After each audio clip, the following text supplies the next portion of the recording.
മല്ലു ക്ലാഷിൻ്റെ പുതിയൊരു വീഡിയോയിലേക്ക് ഏവർക്കും സ്വാഗതം.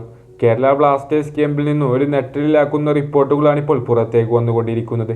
മറ്റൊന്നുമല്ല, കേരള ബ്ലാസ്റ്റേഴ്സിൻ്റെ സ്വീഡിഷ് പരിശീലകനായ മിക്കാഹൽ സ്റ്റെയറെ ബ്ലാസ്റ്റേഴ്സ് മാനേജ്മെൻറ്റ് പുറത്താക്കാനുള്ള നീക്കങ്ങളിലേക്കാണ് ഇപ്പോൾ കാര്യങ്ങൾ പോയിക്കൊണ്ടിരിക്കുന്നതെന്ന രീതിയിലാണ് ഇപ്പോൾ റിപ്പോർട്ടുകൾ പുറത്തേക്ക് വരുന്നത്.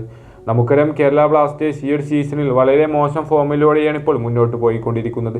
10 മത്സരങ്ങൾ കളിച്ച ബ്ലാസ്റ്റേഴ്സ് 5ലും പരാജയപ്പെട്ടിരിക്കുകയാണ്. മാത്രമല്ല, ബ്ലാസ്റ്റേഴ്സിന് ഇനി ശക്തരായിട്ടുള്ള എതിരാളികളുമായിട്ടുള്ള മത്സരം മുന്നിൽ വരാനിരിക്കുകയുമാണ്. ഏതായാലും ആയതുകൊണ്ടൊക്കെ തന്നെ ബ്ലാസ്റ്റേഴ്സ് പരിശീലകന്റെ ഭാവിയുമായി ബന്ധപ്പെട്ട് ഇപ്പോൾ ഒരു റിപ്പോർട്ട് പുറത്തേക്ക് വന്നിട്ടുണ്ട്. ഏതായാലും ചാനൽ ഇതുവരെ സബ്സ്ക്രൈബ് ചെയ്യാത്തവരാണെങ്കിൽ ഒന്ന് സബ്സ്ക്രൈബ് ചെയ്ത് വെക്കാൻ മറക്കരുത്. അപ്പോൾ നമുക്ക് നേരെ വീഡിയോയിലേക്ക് കടക്കാം. റിപ്പോർട്ടിൽ പറയുന്നത് ഇപ്രകാരമാണ്. കേരള ബ്ലാസ്റ്റേഴ്സിന്റെ വരാനിരിക്കുന്ന മത്സരങ്ങളുടെ ഫലത്തിന്റെ അടിസ്ഥാനത്തിൽ ബ്ലാസ്റ്റേഴ്സ് കോച്ച് മിക്കാഹൽ സ്റ്റെയറോയുടെ ഭാവി കേരള ബ്ലാസ്റ്റേഴ്സ് മാനേജ്മെന്റ് തീരുമാനിക്കപ്പെടുമെന്ന രീതിയിലാണ് റിപ്പോർട്ടുകളിൽ നിന്ന് മനസ്സിലാക്കാനായിട്ട് സാധിക്കുന്നത്. മാത്രമല്ല, ബ്ലാസ്റ്റേഴ്സ് ക്യാമ്പിൽ ഇത്തരത്തിൽ നീക്കങ്ങൾ നടക്കുന്നുണ്ടെന്നും ഈ റിപ്പോർട്ടിൽ തന്നെ വളരെ വ്യക്തമായി കൊണ്ട് തന്നെ ചൂണ്ടിക്കാണിക്കുന്നുണ്ട്. ചുരുക്കി പറഞ്ഞാൽ, ബ്ലാസ്റ്റേഴ്സിന് ഇനി അവശേഷിക്കുന്ന 1-2 മത്സരങ്ങളിൽ ബ്ലാസ്റ്റേഴ്സിന് വിജയിക്കാൻ സാധിച്ചിട്ടില്ല എങ്കിൽ ബ്ലാസ്റ്റേഴ്സ് പരിശീലകനെ ബ്ലാസ്റ്റേഴ്സ് മാനേജ്മെന്റ് പുറത്താക്കുമെന്ന് ചുരുക്കം.